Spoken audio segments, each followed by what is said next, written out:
Thank you, everybody, so much for joining us today. We have got a fantastic presentation for you about ABLE accounts. Do you need an ABLE account?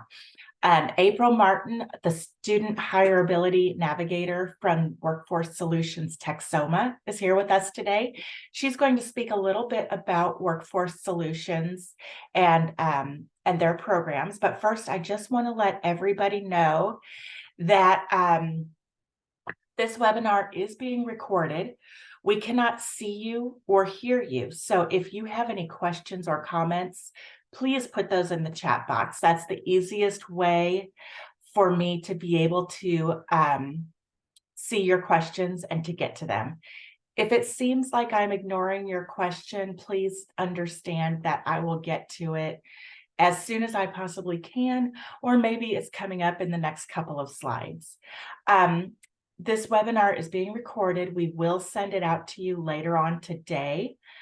And I'm really looking forward to hearing from April. So I won't take any more of her time. I'll just let her go right ahead. Hello, everyone. Thanks for being here today. As a hireability navigator, one of my jobs is to let people know about workforce solution and vocational rehabilitation services that are available through the Texas Workforce Commission and the programs that we partner with. With vocational rehabilitation, what we do is we offer a program for students aged 14 to 22, where we offer what is called pre-its. We allow the students to explore what they want to do, and then we'll look at how to get to what they want to do and whether or not it's realistic. And then we'll fill in service gaps that they need with resources and services. And then for adults, we also offer programs through vocational rehabilitation. And the overall gist of every program that we offer is to be able to help people obtain, maintain, or upskill the work that they are already doing.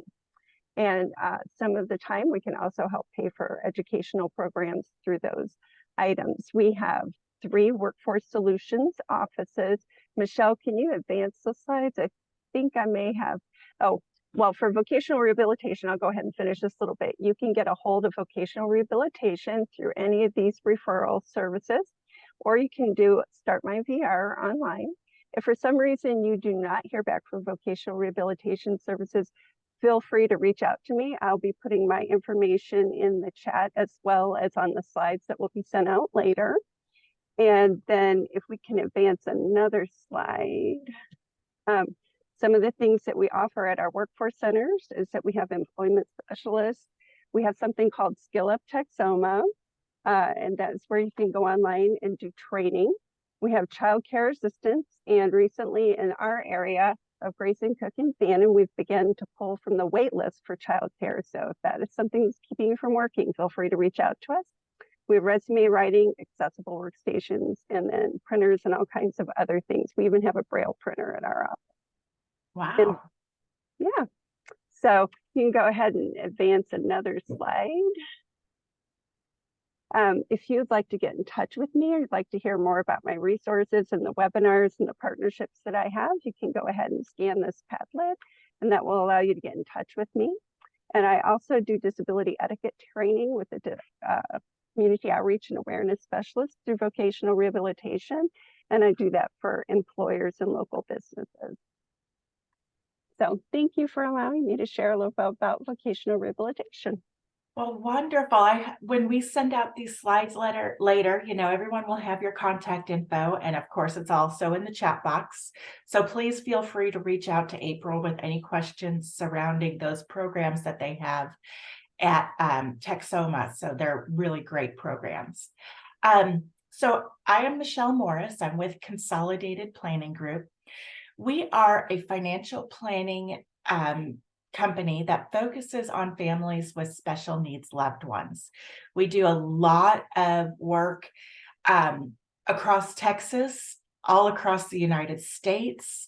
And we are, even though we're just outside of Houston, with the power of the internet, we're able to help families all over. We've been doing this for over 30 years. We do insurance and financial services. We're members of the $1 Million Roundtable, top of the table, which it's an inside industry thing that just means that a lot of people trust us and work with us. We are also members of the Special Needs Planning Academy, and we are nationally certified as Social Security advisors. Yes, everybody is muted. We cannot see you or hear you, so you must put any questions or comments that you have for me into the chat box. Another thing before I go on with special needs planning, we also have a podcast. And if you're listening on our podcast and you haven't registered for today's webinar, but you want the slides, we would be happy to send out the slides to you. Just email my office, contact@cpgcares.net.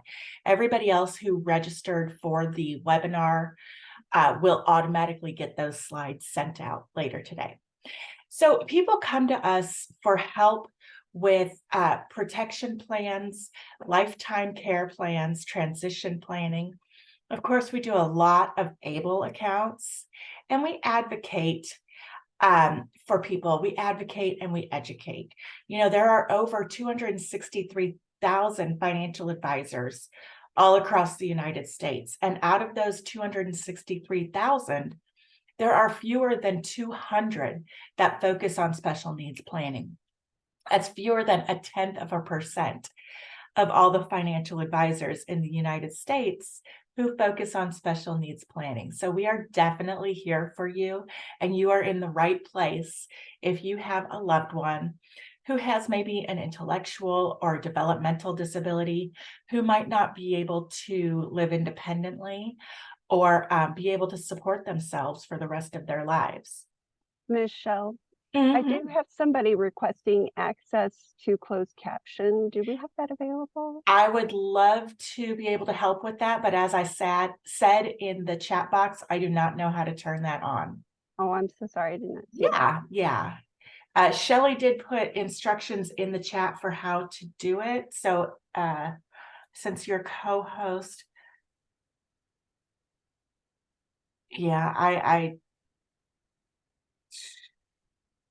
I just don't see it. I'm sorry. That's okay. I didn't see it either. I'm trying to get it and to do it and do the webinar. Speaking at the same time isn't going to go very well. Accessibility. Captions. They're on. I see them. Okay, great. Yay. Thank you, Shelley. All right. So anyway, many people have heard of a 529 college savings plan. That is a 529C. And with a college savings plan, you might know that you can put money away for college. Anyone can put money into that account and it grows. The growth is not taxed, and then you can use that money for college and for room and board and books and things like that are related to school. So what do you do if your child might not go to college? Well, in that instance, if your child has a disability that began before they were 26 years old, they can have an ABLE account. This is a 529A, and ABLE stands for Achieving a Better Life Experience. So you can save money in an ABLE account that is meant to be spent on your child. Pretty much anything that can help them achieve a better life experience, you can pay for from the ABLE account. There are over 49 different ABLE accounts all across the United States. Now, you do not have to use the ABLE account plan that is sponsored by your state. You can use any of them. We traditionally, in our practice, recommend one that's based in Virginia. It's run by American Funds. And we like that one, but you have to find one that's a good fit for you. Look at things like their investment options. How are they investing your money? Account opening. Is it easy to get your account opened? How is their customer service? What are their maintenance fees? The account that we use, the maintenance fee is 3.5%. It's a front end charge. Anytime you put in money, they take 3.5% off the top and invest the rest of it. Again, you don't want this money just sitting there for like 20 or 30 years, like you would in a 401k or other investment account. You want to use this money. So let's talk a little bit about how an ABLE account works. First of all, the beneficiary is the account owner. But this will not affect your child's eligibility for federal or state benefits like SSI and Medicaid. This is a place where you can set aside money. The government knows it's not like you're hiding money or anything. You just set this money aside to be able to use it for your loved ones. The income that is earned in the account is not taxable. Again, it does not jeopardize your SSI, Medicaid, or any other public benefits. The only thing is that those contributions that you make, they're not deductible on your federal taxes. Some states do allow for a deduction on your state taxes. But since Texas doesn't even have state income tax, of course, they can't give you a deduction. So again, any individual who has a disability that started before they turned age 26, contributions, anyone can put money into this account on behalf of your child, but you can only put in a limited amount each year. For this year, that amount is $17,000. If your child is working, they can put more money in, up to an additional $13,590. But you never ever want that ABLE account to go above $100,000 because it will then disqualify them for other benefits. That's why I say it's a save to spend account. Money can flow in and out. Millions of dollars can flow in and out if you want, but you should never have more than 100,000 total at a time in your ABLE account. Distribution. So of course you can spend this money on anything that is a qualified disability expense. They're not taxed. There's no penalties as long as you use the money for your child who has a disability or the individual in your life who you are caring for. You can change your investments twice a year that are in the account. You can roll over this account to another family member as long as they also have a disability that started before age 26. You can also, it's not on this slide, but if you have been saving money for your child in a 529C college savings plan, and now you're realizing that maybe a 529C isn't the best for them because they might not go to college, you can roll that over into the 529A and put it there instead. It's an easy process.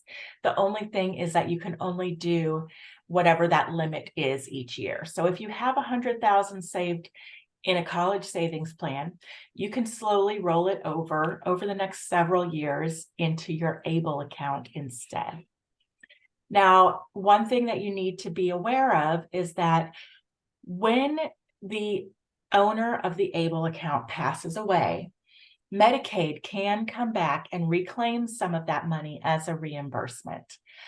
If there's anything left after that, you can set up a beneficiary for that money, but Medicaid can come back and reclaim some of that.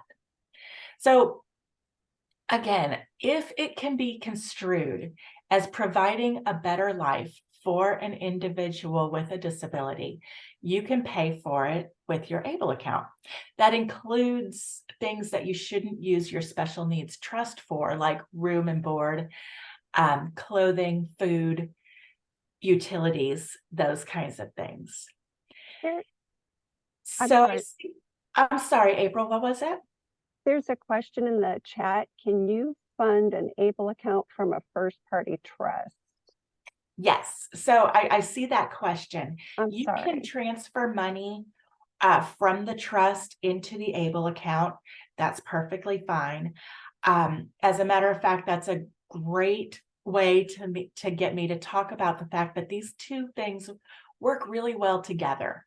Because in your special needs trust, you are not supposed to use that money to pay for cash, food, rent, utilities, things like that.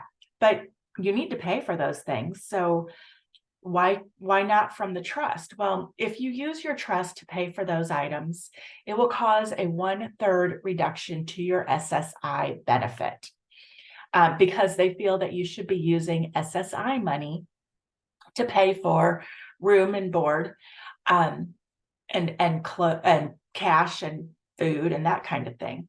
So if you pay for it from your ABLE account, I think what they're thinking is you're putting your SSI money into the ABLE account to make sure that your child doesn't have more than $2,000 in their bank. So maybe the SSI money gets deposited into their bank account.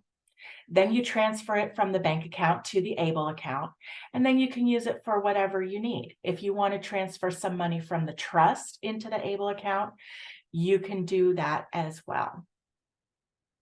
As far as auditing the ABLE account, I am not sure. I'm not aware of that process, how it works. But there are so many qualified expenses that as long as you're using it for your child, I don't know what there really is to audit. And I do know that when you apply for your ABLE account, it's kind of on the honor system. You check a box that your child has a disability that began before age 26, and you sign an oath that you're not making that up. And that's pretty much all they really look at. So far, we haven't had anybody come knocking on the door of any of our clients, and we don't want that to happen to any of our clients. Again, you can use the ABLE account to pay for basic daily living expenses, any health and wellness things that you need, housing, rent, mortgage, financial management services like what Consolidated Planning Group provides. You can pay for transportation, education, assistive devices, legal expenses, all kinds of things. So I did see some more questions. There is no tax benefit of opening an ABLE account in Texas. Hence, we are better off opening an ABLE account with some other state. Do I know which state offers it at the lowest cost? Again, I mentioned that you can open it in any state. The benefit is that any income generated from an ABLE account is not taxed. So that is a plus. But again, any state you can have it in. We typically offer one through Able America, which is the Virginia Able account. Theirs is 3.5. And you should definitely look into the administration fees and maintenance fees charged by the Able account company. But be aware that there are other factors, customer service. How do they invest your money? Is it conservative but still growing? Things like that. After this slide is over, after the webinar is over, everybody will be sent a copy of the slides and a link to the webinar on our YouTube channel.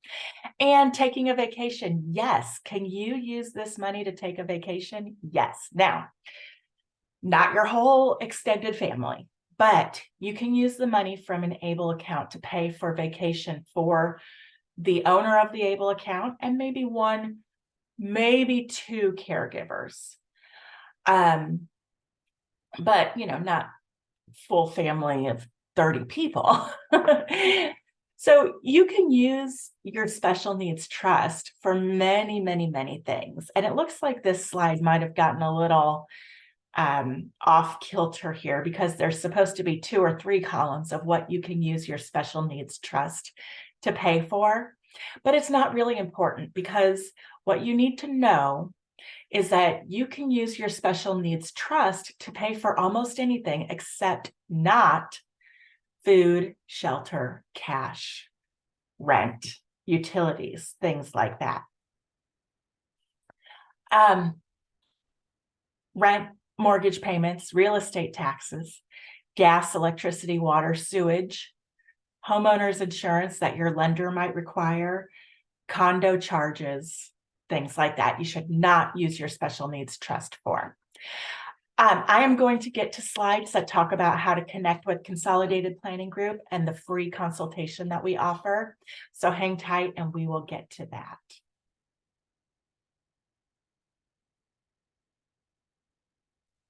So why? This is a great question, Lisa, and I really appreciate you posting this question in the chat box.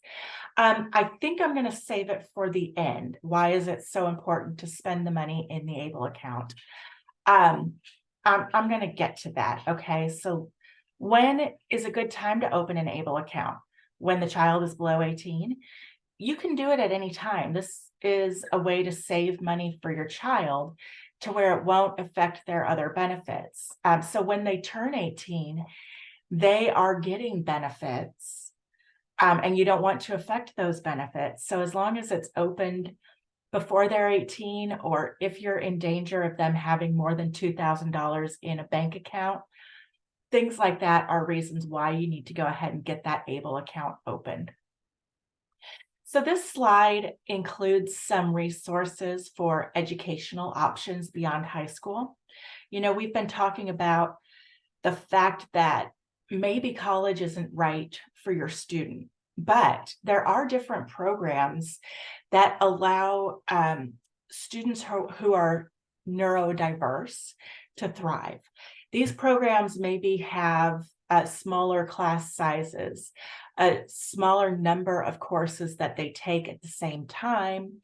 It's not a full load, and they might even add in some classes that are meant like to teach your child how to go to college in the first place. So there's a lot of good programs that we talk about. We even have an entire webinar that we do regarding educational options beyond high school. So if this interests you, you should definitely look at the webinar that we have regarding those educational options. There's also some great day and transition programs for after high school that you can think of that we can help hook you up with through these links. Hopefully they'll all work for you when you get these slides later. This is not an all-inclusive list, of course, and this is not, we don't work for them and they don't work for us. But these are some programs that are good that we've heard of. So I do see a couple more questions that I will take right now. Is there an age where it does not make sense to open an ABLE account? ABLE accounts, I mean, they are tied to age because the age is, you have to have a disability that started before age 26. Other than that, ABLE accounts are not really tied to a specific age. One thing you want to consider is that once your child turns 18, they're probably going to start qualifying for SSI benefits. They're going to start getting that benefit monthly. Right now, the amount is $914 a month. Starting next year, it's going to be $943 a month. So you can see if your child is not spending that money each month, it could add up quickly. And that is when you need the ABLE account, is if your child is building up money in a bank account and they are in danger of going over $2,000, that is when you really need an ABLE account to be able to move money from their bank account into the ABLE so that it won't jeopardize their benefits. And I also saw a question, can you buy a car from the ABLE account? Yes, you absolutely can. You can buy a car from the ABLE account. Thank you again for posting my Consolidated Planning Group's information, April. Does it make sense for an elderly person with disabilities? They were diagnosed before age 26. You have to think about why do you want them to have an ABLE account? For children with disabilities, it makes sense because you don't want them to lose their SSI money. You don't want them to have more than $2,000 in their bank account for purposes of Medicaid and the Medicaid waivers. Is your elderly individual, would they lose benefits if they have more than $2,000? That's kind of what you really want to look at. Does SSI money go directly into an ABLE account? It doesn't go directly in. You can't, make it the payee. You can't make it the beneficiary. But once you have that money, you can transfer it right over to the ABLE account. And that's another thing to look at when you're considering what ABLE account you want. Is it easy for you to move money back and forth, or do they make you jump through a lot of hoops? Here's a listing of some of the transition and residential programs available in Texas. Again, they are all over the place. We don't work for them, they don't work for us, but you might want to look into some of these. Does the joint account with a parent at the bank, would also be counted as kids' incomes? Okay. If your child's name is on the bank account and it has more than $2,000, it definitely counts. Anything that has your child's name on it where they have access to it needs to stay under $2,000. That's why we recommend having the ABLE account and the special needs trust, places where the money can go where it won't affect those benefits. So I mentioned that we do webinars all the time, 2-3 times a week. We are always trying to educate families, because when the owner of our company started going through this with her own 2 special needs kids, she saw how complicated it was and how much noise there is and how much chaos. And she said, we want to help families clear out this chaos and help them understand all of these topics. So we help families with all of these different things that you should have on your radar: a comprehensive special needs care plan, future care cost estimates, the waiver program here in Texas or wherever you live, SSI and SSDI, beneficiary designations. That's super important, because if you mess those up, you could jeopardize your child's benefits. A special needs trust and how to fund those. Just a note that if child support is a situation in your life and the child support is going to be paid beyond age 18, that will count as income for your child after age 18. So you're going to need to have that redirected to a first party special needs trust. That's how to avoid that roadblock. If you are considering a residential living community in the future, tour those early. They can fill up quick and they can have long wait lists. And it's hard to find the right one for your family. So once you find it, you don't want to have to wait for too long to be able to move in. Guardianship, alternatives to guardianship like partial guardianship or power of attorney, healthcare power of attorney, and a supported decision-making agreement. These are all very important to think about before your child turns 18. As a matter of fact, you can start that guardianship process when you are within about 6 months of their 18th birthday. And then, of course, we talk about what happens after high school. We talk about that a lot. We don't want your child, and I don't think that you want your child, just sitting on the couch playing video games or watching Netflix all day, every day. You want them to get out there and do some stuff, and we help you find what that stuff could be. So I've got some more questions here for you. How much is the maintenance fee each month. Now, like I said, there are ABLE accounts all over the place, like 49 different probably more than that by now. That was the count in 2022. So the maintenance fees vary across different ABLE accounts. The one that we recommend, the maintenance fee is 3.5% of whatever you put in. It's a one-time upfront charge. You put in your money, they take out 3.5%, and then they invest the rest of it. And you never pay a fee on that money again. But, next time you go put money in, again, they take out 3.5% and invest the rest of it. How much interest does it earn? Same answer. It varies across all of the different ABLE accounts. I ran an ABLE account hypothetical yesterday for a client, and in our meeting, the hypothetical account history for the past 10 years, because when we're talking about investments, we can't look forward. We cannot predict the future.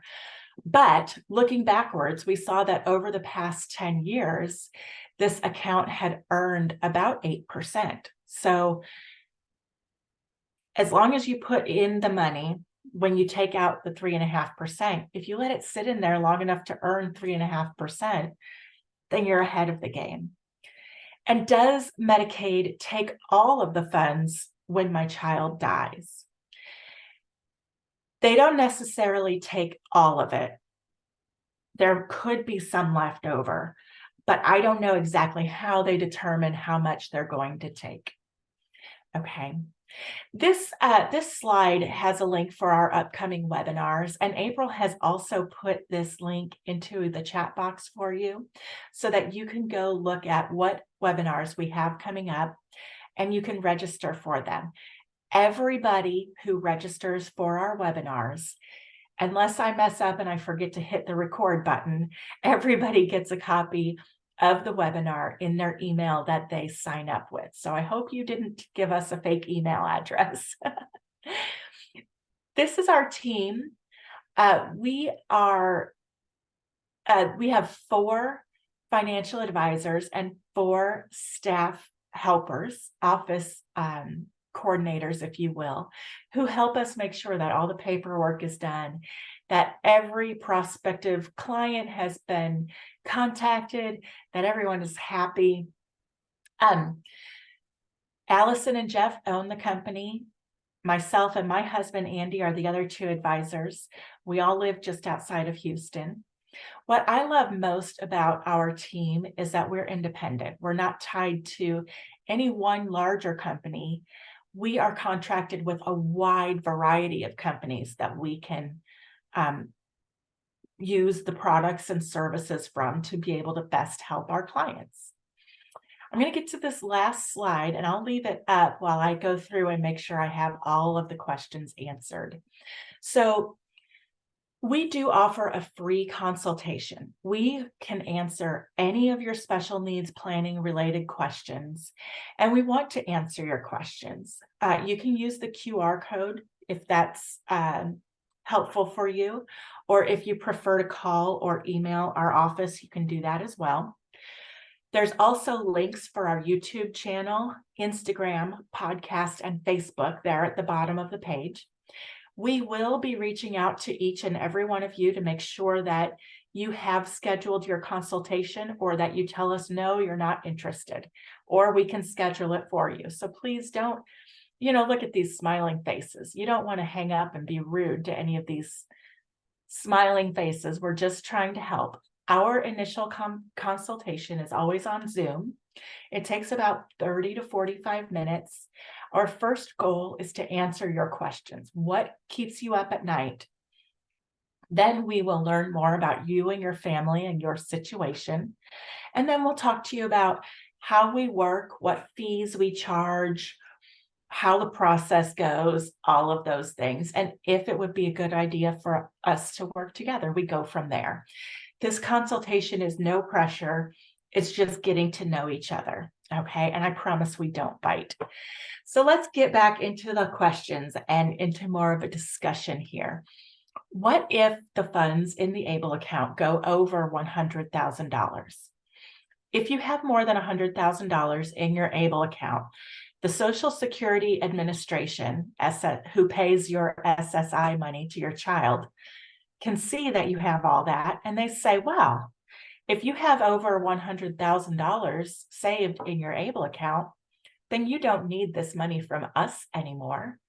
And they'll cut off your SSI money, and you will lose Medicaid, and you could lose your waiver if you have a waiver from the Medicaid program. So you could jeopardize your SSI, your Medicaid, and your waiver if you let your account go over $100,000. To roll the 529 college savings account over to an ABLE account, can it be rolled over partially? Yeah, especially if you have more than 17,000 in there, because this year for 2023, you can only put in 17,000 into your ABLE account. So if your 529C, the college savings account, has more than 17,000, it's going to take you more than just 1 year to roll it over. Now, that limit is based on the gift exclusion tax for the year. So whatever it is set for each year, that's what the limit is going to be on the ABLE account, gift tax exclusion amount. Okay.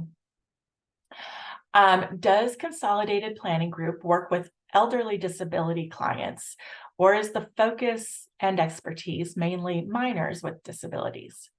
So yes, we seem to have a lot more clients who are parents of minors, figuring out their family needs. However, because we are Social Security advisors, we know all about Social Security and helping elderly, disabled people as well. So feel free to call us. The consultation is free. If we don't know the answer to something, we can give you the direction to find the correct answer, or we can help you find that correct answer. And if after we talk, we feel like we can help you and you feel like we can help you, then we most certainly will. Can the ABLE account pay for funeral expenses? Yes, I believe there's no limit on that. I see that April has posted my information again, the website, the YouTube channel, all of that in there. When I die, oh, hi, Jerry. When I die and Special Needs Trust is funded with my assets, what happens to the ABLE account? Can I roll that into the Special Needs Trust? No. When you die, your ABLE account, like I said, first of all, Medicaid can come back and claim some, and then it can be left to another beneficiary. So that's one reason that we don't want you to have a ton of money in that ABLE account. First of all, we don't want Medicaid to come back and take it all. We don't want it to be just sitting there. We want you to use it, and we want you to not leave a lot in there for Medicaid to come back and claim. Okay, I see. Thank you, Lisa, for the reminder to get back to your question. I had not forgotten about you, I promise. So I'm going to scroll back up and read Lisa's initial question up here because it was worded so well and it was such a good question. So, why is it so important to spend the money in the ABLE account? Why not just put it in there and leave it for years and years and years for savings and growth, while also using it to ensure the disabled person does not lose their government benefits? Well, so, I mean, that's kind of what we were just talking about. You don't want there to be a lot of money left over in your ABLE account because you don't want Medicaid to get that. You want to use it for your child, for your life. Maybe put it into the Special Needs Trust and move it over to the ABLE account, what you need each year, or each quarter, or each half of a year, so that you don't have it sitting over there for too long. And then another reason that you don't want to just keep putting money over there and leaving it over there is because it's going to build. And that's great. We want your money to build. We want you to earn interest on this money. But if it builds too much, again, you're jeopardizing those benefits. So you have to kind of play the game with your ABLE account. You want to make sure that the bank account does not go over $2,000. So what do we do with that money? We can put it in the ABLE account, and then you can use it. So it's easier than putting that money into a special needs trust, because if you use the money from the special needs trust and you don't have an ABLE account, then they could lose out on some of their benefits. Remember that 1/3 reduction if they use the special needs trust for food and shelter and room and board and cash. If you pay for those things through the ABLE account, there's no reduction in their benefits. And I don't know why the government and the Social Security Administration sets it up this way. Nobody asked me for my opinion, but that's how it is.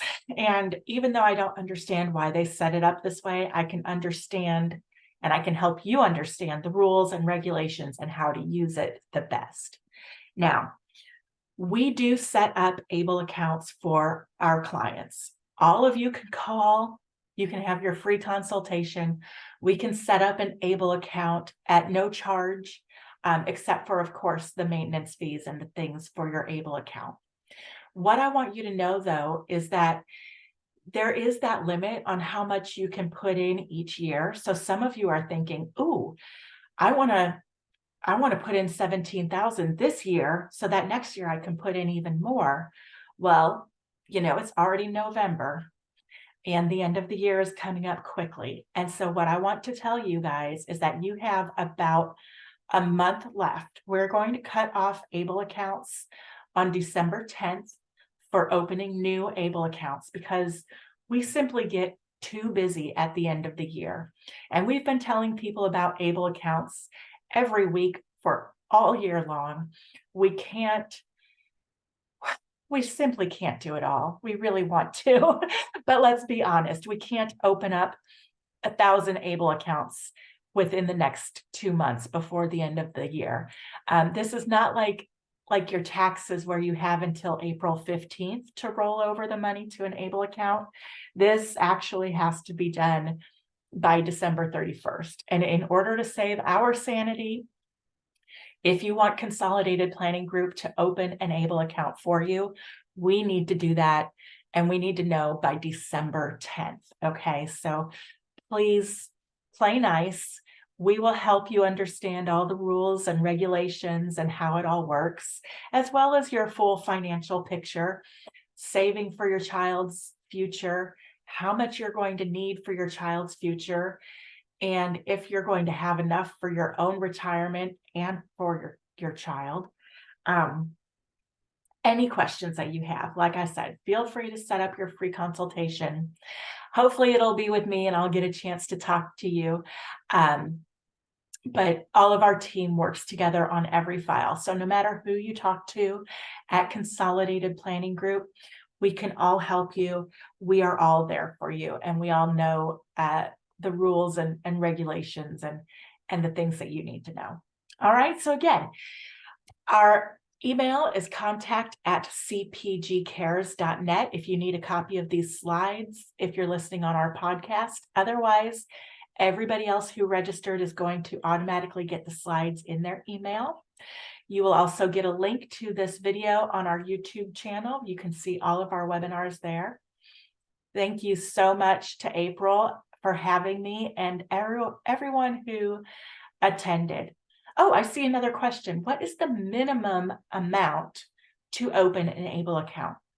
You can open an ABLE account. I think the minimum is like $250 or $500. It doesn't have to be a huge amount of money. You can even set it up to where your bank account automatically transfer money each month into the ABLE account. If you do a small amount of money, you won't even realize it's gone. But that ABLE account will be growing for your child. All right. I don't see any more questions, but if you have any, and I didn't get to you, or if I missed it, or if you have some that maybe you didn't want to speak out in public about, feel free to reach out. Set up your free consultation. We'll get your questions answered. And I hope you all have a wonderful day. It's only Tuesday, so have a great week. And I hope that I get to hear from you all soon. Okay. Thank you so much for taking the time to be here with me today. I appreciate you all listening and being out there for me. Thank you, April. Thanks. Have a good afternoon. Bye-bye. Have a great afternoon. Thank you. Oh, I love I'm going to sit here and watch all those kudos come through. Normally I turn off my screen. I don't get to see all that. So I really appreciate the kind words. Thank you so much. All right. Okay. That's it. I hope you have a great day, and I will talk to you all soon. Bye-bye.